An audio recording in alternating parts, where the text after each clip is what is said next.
Hello and welcome back everyone to Rocket Rabbit Commentaries run-through of Harmony of Dissonance on the Game Boy Advance. And in this episode, we will be continuing on through the Aqueduct of Dragons. At least I think it's called the Aqueduct of Dragons. Although, with that specific mode, I believe we are on Castle 2's version of Aqueduct of Dragons. The heart gloves are actually a really important defensive item for us. And this is what the Bolt book does with the book. The Bolt book does with the Bible. We get a Gradius shield. It is fucking awesome. It like absolutely eats through all of these lower health enemies. Well, just like plugging your King James Bible statue into an AC/DC outlet, you too will make little spinny gears one on top of the other in the name of Christ. Alright, this particular armor knight is one that we actually have to kill in order to get to the secret that is behind him. He's weak at the knees. Booyah! The Nail of Vlad. And I think that one's the strength one, right? Are all these of Vlad items behind illusory walls? Not all of them. What is it? The eye? Yeah, the eye of Vlad is just in a high jump puzzle that we don't have access to yet. Alright. So, when you come across these particular walls, you have to equip the crushing stone, press and hold the attack button, and then you will be allowed to blow up those walls. Sure.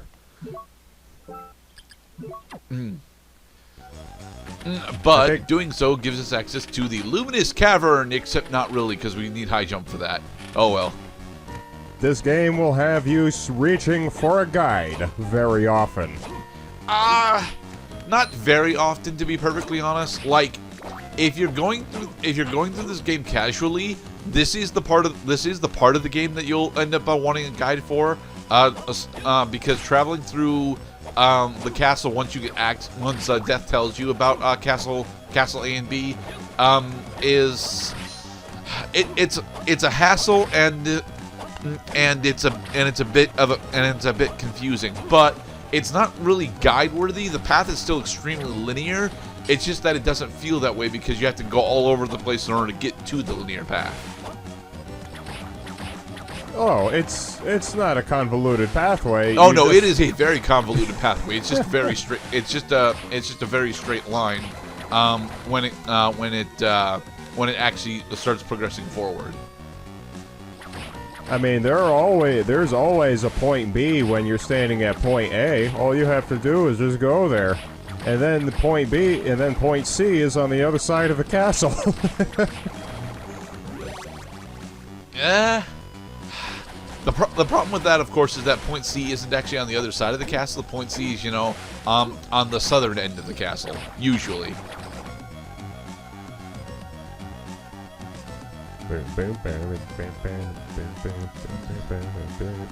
It is at this point that the past Gerdat is attempting to decide, okay, I've got the crushing stone, where do I need to actually take it in order to progress? I need to go back to Castle 2's version of the chapel in order to break down a specific wall with the crushing stone, which is why we're going back through this area. Got you in a stranglehold, baby, and then I crush your face. Now, in theory, if we were actually confident enough at solving the pendulum puzzle, we wouldn't have to go through this room again. But this room, thanks to the fact that we have the night goggles, is significantly easier to deal with than the pendulum room. So, we're going this way instead. Bum bum bum. Bum bum bum bum bum. Bum bum bum bum. Bum bum bum bum bum. Ouch. So it's during the World of Cloud as we attempt to traverse through the room of darkness again. Rain and cool weather. I am not a fan of the cool weather. Honestly, it makes early mornings significantly less cozy than they are supposed to be. It is significantly impeding my springtime boner. I'm not having that issue yet, but I will probably eventually. No, not yet. I mean, it's not yet 2 o'clock. Alright then. So, by taking down the ruler sword, we can more easily advance up this way. This wall you may not actually recognize as breakable because, you know, we're in a save room, and why the fuck would they give you this option in a save room? But Knuckles, didn't you try the wall on the right side? yeah, this is actually a very important room for the other castle. One of the relics is actually in here. Save your game. Who wouldn't? Alright, so now that we're back in the chapel, I believe we're on Castle A in the chapel right now, though. We need to go to Castle B in the chapel. No, we have to be on Castle A in the chapel in order to break the wall, and then we have to go to Castle B in the chapel in order to actually cash in what we break the wall for. So when you break the wall in one castle, it breaks the wall in the other castle. Yes. God damn it. And yes, this is one of the cases where, to be perfectly honest, I don't like this particular design element in its entirety, but I don't have as big a problem with it as a lot of other people do. I grant that this is not yet. Nope, I was wrong. You gotta go. Yeah, we gotta break it in Castle 2 in order to open it up for Castle 1. So breaking it. Thankfully, getting to the Castle 1 waypoint from here is just a matter of walking back up the clock tower. And the clock tower is honestly much easier in this game than it is in the majority of the other games that it's in. This was fine when they did the Crystal Palace, move the statue in one room, it moves the statue in the mirror room thingy. But Crystal Palace was one level. This is the entire map of the game. And this is past Gerdat not understanding what the hell he's trying to do. What he's attempting to do right now is go all the way back to the start, since we've got both Crushing Stone and the double jump, and as well as the ice book, in order to set up the glitch so that we can get access to fast travel early. But again, I'm not skilled enough at it in order to do so. Again, the next, this part, the previous part, and the part after this are mostly filler. So what do we accomplish during this filler moment? We get a fuckload of experience, item drops, and map exploration, as well as unlocking a good portion of the breakable walls. We don't get all the breakable walls unlocked that we need to get unlocked, mind you, but we get a good portion of them, so that when we're actually going for endgame, we won't have to do all the backtracking again. But we do not get fast travel. We do not get fast travel yet. We gotta go take down a Shadow before we can actually get fast travel. I mean Shadow the Hedgehog. Yeah, him. He is protecting the Chaos Emeralds, and obviously we use the Chaos Emeralds for fast travel.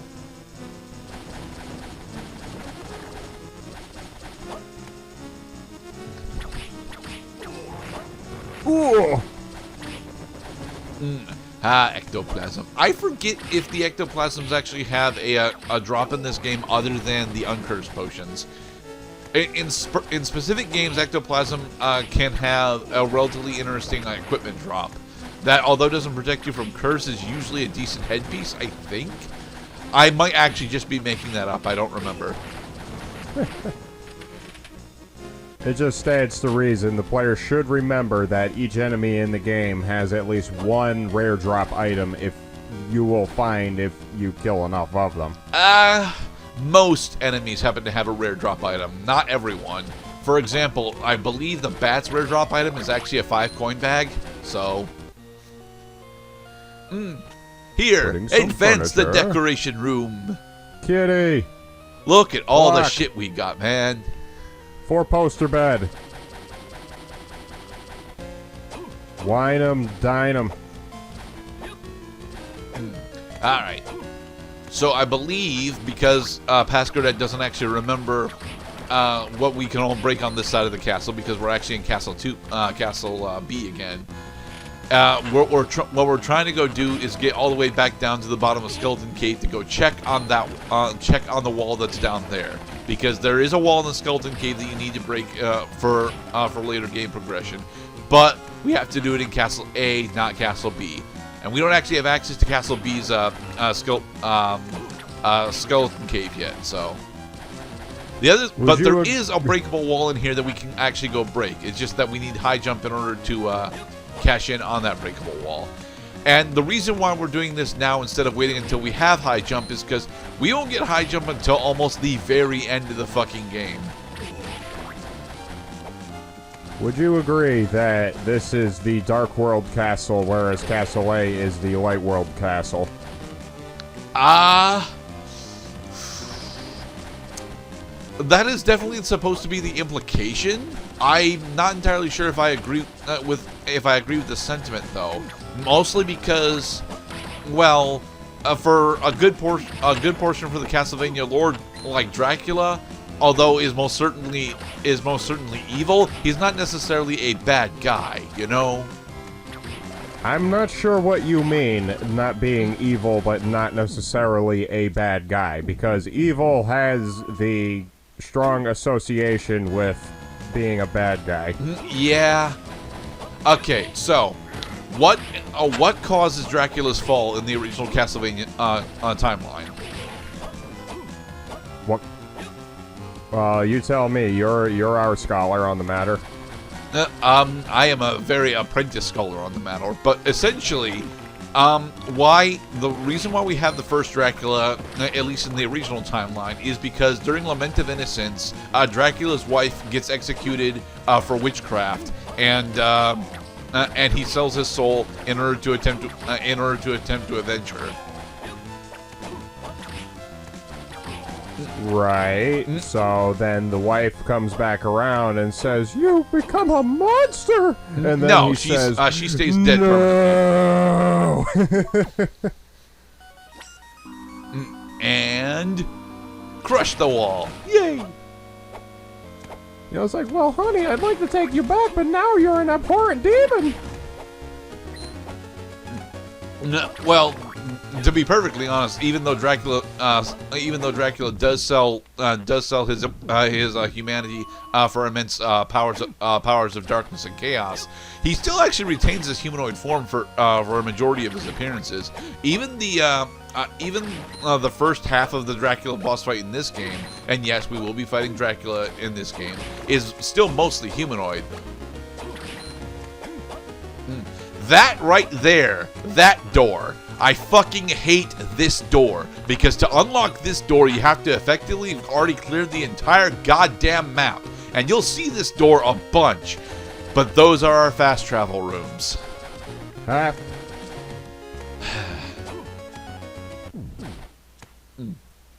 Yes, Gerdat is attempting in vain to actually access fast travel before he gets access to it. It's not nice for him. And it's why that these parts are effectively filler, because, look, I grant that I should have, cut out a majority of this segment of the run. The problem with cutting out a majority of this section of the run is that we get a shitload more powerful by doing this amount of castle exploration, and we actually do relevant things during it. So it doesn't really feel right to cut out this section that is effectively filler. Castlevania. More like Search-in-Vania. But it's not in vain. We're getting interesting things. We're not getting all that much interesting equipment, certainly. But we're getting a bunch of raw stats. We're getting decor items. We're showing off us specific spots that are important. We've gone through this particular save room, which is very important, a bunch, and yeah, we're showing off what a somewhat casual experience of this game is like. This part of the game it's a simulation. is very linear, but it's also very convoluted in its linearity. You need to do a very specific thing in order to progress the story from this point, and without looking it up, you're very likely to get as lost or more lost than Gerdat did here. But what do we accomplish besides just getting more powerful? We blow up a bunch of breakable walls, which is very important for the end game. And the walls stay broken? The walls do stay broken, yes. Okay, cool. So we do things that have permanent effect on the map. That is awesome.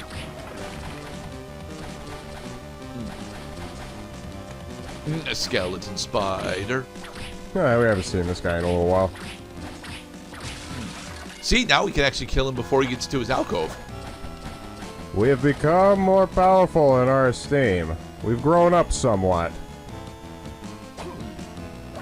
But yeah, because Gerdat doesn't remember that he can't break this wall yet, he has to be in Castle A to break this wall. He is checking it any damn way. See, this wall is still here. Damn it. Okay, let's turn around. The reason why it's important that we check that wall is because the other half of one of my favorite Castlevania bosses is in there, and yeah, it's important that I know that he's there. Spider! Spider! Skeleton Spider is a really cool goddamn enemy design, but it's also one of the enemies that I think is horrendously underutilized. Like Dawn of Sorrow and Aria of Sorrow have this problem too, but in the next episode we'll continue castle exploration.